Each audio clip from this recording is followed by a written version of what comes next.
அப்படின்னு பொருளியல் வார்த்தை கொடுத்திருக்காங்க. உங்களுக்கு தெரியுமா நிதிக்குழு அப்படின்னா என்னன்னு? Finance commission.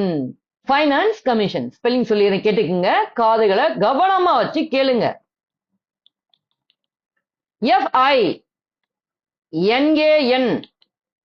FINANCE finance commission. COMMISSION நிதிக்குழு அப்படின்னா ஃபைனான்ஸ் கமிஷன். அடுத்த வார்த்தைக்கு போயிருவோம். நிதி பற்றாக்குறை. நிதிக்குழுன்னு ஒண்ணு இருந்ததுனாலே பற்றாக்குறை இருக்கும் இல்லைங்களா? கண்டிப்பா இருக்கும். Fiscal deficit.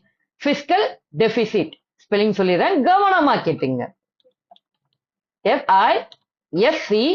FISCAL fiscal deficit. DEFICIT